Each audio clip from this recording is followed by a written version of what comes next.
आज हम आपको एक बुढ़िया माई की 3 बहुएं बनी कुतिया की कहानी सुनाएंगे। सुनिए। एक छोटे से गांव में एक बुढ़िया रहती थी और उसकी 3 बहुएं और 3 बेटे थे। बुढ़िया धार्मिक थी। वह पूजा पाठ में समय बिताती और वह सुबह सुबह गंगा स्नान करने जाती और भगवान विष्णु तथा माता लक्ष्मी की पूजा किया करती थी। कार्तिक महीने में बुढ़िया माई विशेष रूप से पूजा करती थी। वह भगवान को पंचामृत, माखन, मिश्री और तुलसी दल का भोग बनाकर चढ़ाती थी और प्रसाद बनाकर के पड़ोसियों में बांटती थी। गांव के लोग उसकी पूजा की प्रशंसा किया करते थे। बुढ़िया माई का यह नियम था कि कार्तिक महीने के हर दिन गंगा स्नान करे और पूजा करे। कार्तिक पूर्णिमा के दिन वह विशेष रूप से गंगा स्नान के लिए जाती और भोग बनाकर भगवान को चढ़ाती। लेकिन उसकी 3 बहुओं को यह सब बिल्कुल पसंद नहीं था। वे उसकी पूजा का मजाक उड़ाती और प्रसाद खाने से मना कर देती और वे कहती, इसमें तुलसी के पत्ते हैं, हम यह नहीं खा सकती, यह सब दिखावा है। यह सुनकर बुढ़िया माई बहुत दुखी होती, लेकिन वह चुपचाप अपनी पूजा पाठ किया करती थी। बुढ़िया माई का पति कुछ समय पहले गुजर चुका था और बुढ़िया माई अकेली थी। उसके बेटे भी अपनी पत्नियों के कहने में आते उससे दूर हो गए थे। अब बुढ़िया माई पूजा पाठ में ही मन लगाती और पड़ोसियों को प्रसाद बांटती, लेकिन उसकी 3 बहुओं को बहुत बुरा लगता था और वह सोचती, सास जब देखो तब पूजा पाठ में लगी रहती है और अनाप शनाप खर्चा करती है, पड़ोसियों को बुलाती है, दान पुण्य करती है। अगर यह मर जाए तो अच्छा हो, कम से कम यह खर्चा तो बचेगा। बुढ़िया माई अपने तीनों बेटों को बड़े प्यार से पाला था। जब उसे अपने बेटों की सबसे ज़्यादा ज़रूरत थी तब वे उससे मुँह मोड़ चुके थे। बुढ़िया माँ दिन रात भगवान से प्रार्थना करती और आंसू बहाती। वह सोचती, हे भगवान, मैंने तो किसी का बुरा नहीं चाहा, फिर मेरे साथ ऐसा क्यों हो रहा है। एक दिन बुढ़िया माँ भगवान विष्णु और माता लक्ष्मी के सामने बैठी प्रार्थना कर रही थी। वह भगवान से कह रही थी, हे भगवान, मुझे इस दुख से मुक्ति दिलाओ, मेरे बच्चों का भला करो और उन्हें सही रास्ता दिखाओ। इस तरह बुढ़िया माँ ने अपने पूजा पाठ और दान पुण्य को नहीं छोड़ा। उसकी 3 बहुओं ने ठान लिया था कि वे अब इस घर में नहीं रहेंगी और अपना बंटवारा करके अलग हो जाएंगी। और वे सोचती कि हम अलग हो जाएं तो अपनी मर्जी से रह सकेंगे और सास की पूजा पाठ के खर्चों से बच सकेंगे। 3 बहुओं ने आपस में बात की और बंटवारे की योजना बनाई। उन्होंने अपने पतियों को कहना शुरू किया कि अब हमें अलग हो जाना चाहिए। छोटी बहू ने अपने पति से कहा, देखिए, बड़े भैया के बच्चे तो बड़े हो रहे हैं और हमारे बच्चे अभी छोटे हैं, हमें अभी बहुत मेहनत करनी है, बच्चों को पढ़ाना है। अगर हम अलग हो जाएंगे तो अपने बच्चों को सही तरह से देखभाल कर पाएंगे। सास का खर्चा बहुत ज़्यादा है, हर समय पूजा पाठ में लगी रहती है और बहुत पैसा खर्च करती है। बीच की बहू ने भी पति को समझाया, देखिए, अब बंटवारा हो जाना चाहिए, हम अपनी मर्जी से रहेंगे, क्या खर्च करना है और क्या नहीं करना, यह हम खुद तय करेंगे। सास के नखरे और खर्चे अब बर्दाश्त नहीं होते। हमें अलग रह कर बच्चों का ध्यान रखना है। बड़ी बहू ने भी अपने पति से यही बात कही। बच्चे अब बड़े हो रहे हैं, कल उनकी शादी ब्याह करनी है। पैसे कमाते रहेंगे और सास का खर्चा उठाते रहेंगे तो कैसे चलेगा। हमारे बच्चों का भविष्य सुरक्षित करना है तो अलग होना ही पड़ेगा। उन तीनों पत्नियों ने अपने तीनों पतियों को समझा बुझाकर उनके मन में बंटवारे की बात डाल दी। तीनों भाई अब बंटवारे के लिए तैयार हो गए। गांव के पंचों को बुलाया गया और बंटवारा करने की बात हुई। तीनों बहुएं बंटवारे में हिस्सा लेने के लिए गांव के पंचों ने घर का 4 हिस्सों में बंटवारा किया। 3 बेटों के लिए और 1 बुढ़िया माई के लिए। घर का सारा सामान 4 हिस्सों में बांट दिया गया। वह अकेली थी, ज्यादा की जरूरत नहीं थी। पंचों ने कहा, जो माँ को अपने हिस्से में रखेगा वह उसका ख्याल रखेगा।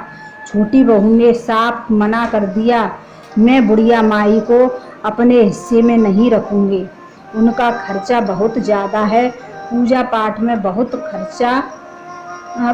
पैसा खर्च होता है। हमें अपने बच्चों का ध्यान रखना है। बीच की बहू ने भी मना कर दिया और बड़ी बहू ने भी यही जवाब दिया। माँ अब अकेली रह गई। पंचों ने अपना फैसला सुनाया और चले गए। तीनों बहुओं ने अपना अपना सामान अपने अपने हिस्सों में रख लिया। बुढ़िया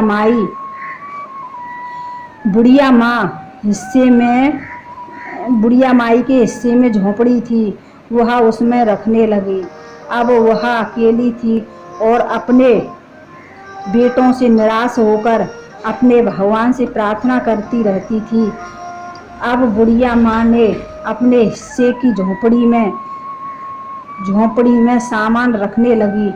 वह सुबह जल्दी उठकर स्नान करती और भगवान विष्णु और माता लक्ष्मी की पूजा करती।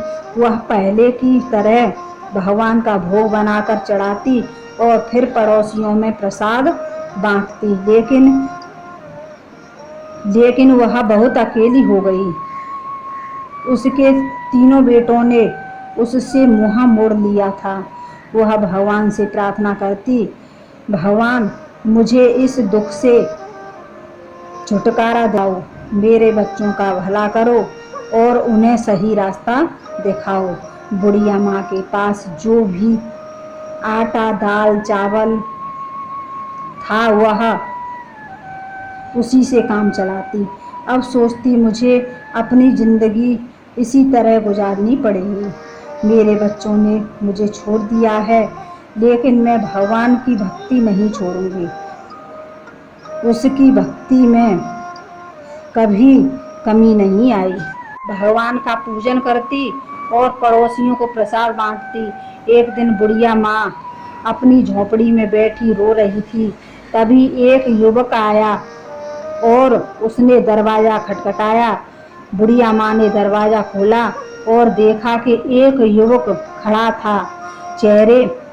उसके चेहरे पर तेज चमक रहा था। उसने कहा, माई, आप मुझे नहीं जानती, लेकिन मैं आपके मायके से आया हूँ। मेरे पिताजी ने मुझे आपकी मदद के लिए भेजा है। बुढ़िया माई ने पूछा, कृष्णा, तुम मेरे मायके से हो? मैंने तुम्हें कभी नहीं देखा। कृष्णा ने मुस्कुराते हुए कहा, हाँ माई, आपके भाई का पोता हूँ। आपके बेटों ने आपको घर से निकाल दिया है, आपकी मदद के लिए आया हूँ। माई की आंखों में आंसू आ गए। उसने कृष्णा को अंदर बुलाया और बिठाया। पानी का गिलास और थोड़ा सा गुड़ दिया। कृष्णा ने पानी पिया और गुड़ खाया। फिर उसने अपने थैले से सामान कपड़े और दवाइयाँ निकाली और कृष्णा ने माई को यह सामान दिया। माई, मैं यह सामान आपके लिए लाया हूँ, आप भूखी मत रहना, हम रोज आपके लिए खाना भिजवाएंगे। बुढ़िया माई ने कृष्णा को आशीर्वाद दिया और कहा, बेटा तुम्हारा बहुत बहुत धन्यवाद, तुमने जो मेरे लिए किया है, भगवान से मैं तुम्हारे लिए सुख समृद्धि की प्रार्थना करूंगी। कृष्णा ने माई से विदा ली और चला गया। बुढ़िया माई ने भगवान का धन्यवाद किया और सोचा, भगवान ने मेरी प्रार्थना सुन ली, अब मैं भूखी नहीं रहूंगी। अब बुढ़िया माई को रोज खाना मिल जाता। वह पहले की तरह भगवान को भोज बनाकर चढ़ाती और पड़ोसियों में बांटती। लेकिन उनकी तीनों बहुएं बहुत जलती और सोचती, ये बुढ़िया इतना खाना कहाँ से लाती है, इसके साथ कोई कमाने वाला भी नहीं है। तीनों बहुओं ने माँ की सेहत देखकर जलती और कहती, बुढ़िया को इसलिए अलग किया था कि वह भूखी प्यासी रहकर जल्दी मर जाए, लेकिन यह तो हष्ट-पुष्ट होती जा रही है। एक दिन तीनों बहुओं ने फैसला किया कि वह बुढ़िया माई की झोंपड़ी में जाकर पता लगाएंगी कि झोंपड़ी में क्या हो रहा है। अगले दिन जब बुढ़िया माँ गंगा स्नान के लिए गई, तभी तीनों बहुएं उसकी झोंपड़ी में घुस गई। उन्होंने देखा कि झोंपड़ी में सारा सामान भरा पड़ा है, दाल, चावल, आटा, मसाले, सभी प्रकार के सामानों से झोंपड़ी भरी हुई थी। तभी बड़ी बहू बोली, इसने हमारे घर में से जरूर चोरी की है। हम काम में लगी रहती हैं और यह चोरी अपना घर भरती रहती है। इसी तरह तीनों बहुएं कहने लगीं और अपनी झोली भर भर के सामान ले जाने लगी। जैसे ही उन्होंने खाने का सामान, उन्होंने देखा कि उनमें तुलसी के पत्ते हैं। गुस्से में आकर तुलसी के पत्ते नाली में फेंक दिए। यह देख करके वे और भी क्रोधित हो गईं और सामान उठाकर बाहर जाने लगीं। तभी एक अजीब सी घटना घटी और तीनों बहुओं ने देखा कि उनके हाथ पैर धीरे धीरे कुत्ते के पंजों में बदलने लगे। वे डर गईं और चिल्लाने लगीं, लेकिन कोई उनकी मदद नहीं कर पाया। कुछ ही देर में वे कुतिया बन गईं। पूरे गांव में हड़कंप मच गया। बच्चे और पतियों ने भी जब यह देखा तो वह हैरान रह गए और बच्चे चिल्लाने लगे, पापा देखो मम्मी को क्या हो गया। लेकिन नहीं समझ पा रहे थे कि यह कैसे हुआ। उन्होंने उन्हें भगाने की कोशिश की, लेकिन वे घर छोड़ने को तैयार नहीं थी और अपनी भाषा में चिल्लाने की कोशिश कर रही थी, लेकिन कोई उनकी बात समझ नहीं पा रहा। बच्चे जोर जोर से रो रहे, अब कुछ नहीं किया जा सकता, हमें माँ का इंतजार करना होगा, शायद वह कुछ हल निकाल सकती हैं। सभी ने बुढ़िया माँ के वापस आने का इंतजार किया। देखा कि उनकी तीनों बहुएं कुतिया बनकर घर के आंगन में बैठी थी। पत्नियों और बच्चों को घर का सारा काम करना पड़ता और गांव के लोग हर कोई यही बात कहता कि यह सब बुढ़िया माई की भक्ति और तपस्या का फल है। कुछ लोगों ने बुढ़िया माँ को गंगा स्नान करके वापस लौट रही थी, तभी उन्होंने सोचा कि अब उसे सारी बात बता देनी चाहिए। माई, तुम्हारी तीनों बहुएं कुतिया बन गई हैं, यह सुनकर के आश्चर्यचकित रह गई और बोली, यह कैसे हो सकता है? मां, मेरे घर की रक्षा करना और मेरे बच्चों को सही रास्ता दिखाना। जब बुढ़िया अपने घर आई, अपने बच्चों से पूछा, यह सब कैसे हुआ? उन्होंने कहा, हमसे बहुत बड़ी गलती हो गई। हमारी पत्नियों ने तुम्हारे सामान को नाली में फेंक दिया और उसी समय से वह कुतिया बन गई। अब हम नहीं समझ पा रहे कि यह गलती कैसे ठीक करें। बुढ़िया माँ ने अपने बेटों को दिलासा दिलाया और कहा, भगवान सब ठीक करेंगे। बुढ़िया माँ ने अपने भगवान से प्रार्थना की। उसी समय एक साधु गांव में आए। बुढ़िया माँ ने अपने घर बुलाया और सारा हाल बताया। साधु ने सारी बातें सुनी और कहा, यह सब तुम्हारी भक्ति और तपस्या फल है, लेकिन चिंता मत करो, उसका उपाय भी है। बुढ़िया माँ ने उपाय पूछा। तभी साधु बाबा ने कहा कि कार्तिक महीने में विशेष रूप से पूजा करनी होगी और तुम्हारे स्नान के पानी से बहुओं को नहाना होगा और ब्राह्मणों को भोग बनाकर उनके झूठे भोजन को बहुओं को खिलाना होगा। इससे वे अपने पहले रूप में वापस आएंगी। तभी बुढ़िया माई ने कार्तिक महीने में विशेष पूजा तैयारी शुरू कर दी। कार्तिक महीने में गंगा स्नान के लिए जाती और पानी इकट्ठा किया।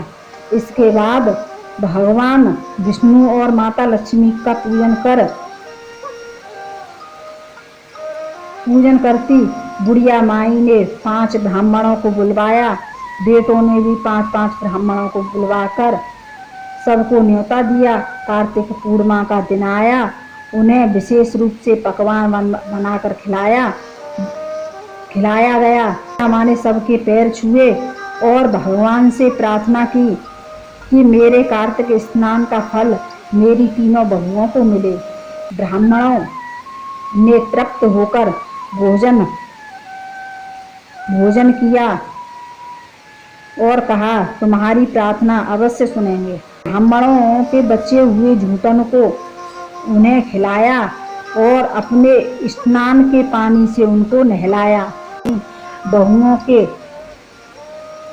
बहुओं को छिड़का। वैसे ही वह धीरे धीरे बहुएं अपने रूप में वापस आने लगी। तभी वह उठकर अपनी सास के पैरों में गिरकर रोने लगी।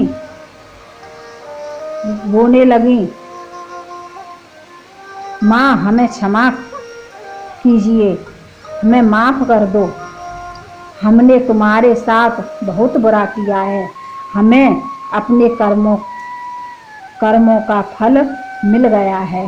तभी बुढ़िया माँ ने कहा, बेटा, भगवान ने तुम्हें माफ